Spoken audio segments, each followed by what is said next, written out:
ഇന്ന് നമുക്ക് ചെറിയൊരു സസ്പെൻസ് സ്റ്റോറി കേട്ടാലോ. എല്ലാ ദിവസവും നമ്മൾ അമ്മയുടെയും മോൻ്റെയും അങ്ങനത്തെ സ്റ്റോറിയൊക്കെ അല്ലേ കേൾക്കുന്നത്. ഇന്ന് നമുക്കൊരു വെറൈറ്റിക്ക് വേണ്ടിയിട്ട് ഒരു സസ്പെൻസ് സ്റ്റോറി നോക്കാം. പുതിയ അധ്യയന വർഷം തുടങ്ങി. +2 എത്തിയ കുട്ടികളെല്ലാവരും ഭയങ്കര ആവേശത്തിലായിരുന്നു. പക്ഷെ ആ ക്ലാസ്സിൽ ഒരാളെക്കുറിച്ച് മാത്രം എല്ലാവർക്കും ഒരു വിചിത്ര ഭയം ഉണ്ടായിരുന്നു. ദിവസവും അവസാന ബെഞ്ചിൽ ഒരു പെൺകുട്ടി ഒറ്റയ്ക്കിരിക്കും. അവളുടെ പേര് മീര എന്നായിരുന്നു. അവൾ ആരോടും അധികം സംസാരിക്കില്ല. ഇടവേള സമയത്ത് ഒറ്റയ്ക്കിരിക്കും. ഏറ്റവും വിചിത്രമായിട്ടുള്ള കാര്യം എന്താണെന്ന് വെച്ചാൽ, അവൾ ഓരോ ദിവസവും ക്ലാസ് അവസാനിക്കുന്നതിന് 5 മിനിറ്റ് മുമ്പ് ശാന്തമായിട്ട് എഴുന്നേറ്റ് പുറത്തേക്ക് പോകും. ഒരു ദിവസം ആ ക്ലാസ്സിലെ തന്നെ അർജുൻ എന്ന് പറഞ്ഞൊരു വിദ്യാർത്ഥി അവളെ ശ്രദ്ധിക്കാൻ തുടങ്ങി.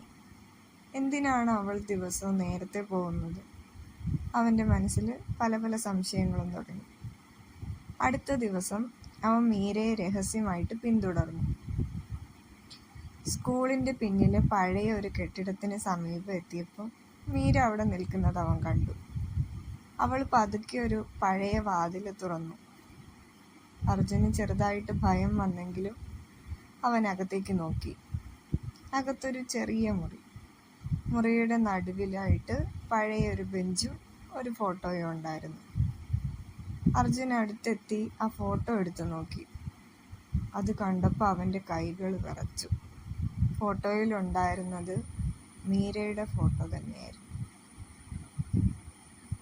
പക്ഷെ ഫോട്ടോയുടെ താഴെ എഴുതിയിരുന്നത് 1998 മരണമടഞ്ഞ വിദ്യാർത്ഥിനി എന്നായിരുന്നു. അർജുൻ്റെ ശ്വാസം പിടഞ്ഞു. അവൻ ഭയന്ന് പിന്നോട്ട് നോക്കുമ്പോൾ മീര അവൻ്റെ പിന്നിൽ നിൽക്കുന്നുണ്ടായിരുന്നു. അവളുടെ മുഖത്ത് ഒരു ചെറിയ പുഞ്ചിരി. എന്നെ എല്ലാവരും മറന്നുപോയി, അവൾ മന്ദമായി പറഞ്ഞു. പക്ഷേ നീ എന്നെ പിന്തുടർന്നു. പെട്ടെന്ന് ലൈറ്റ് ഓഫായി. അർജുൻ പേടിച്ച് ഓടിപ്പോയി.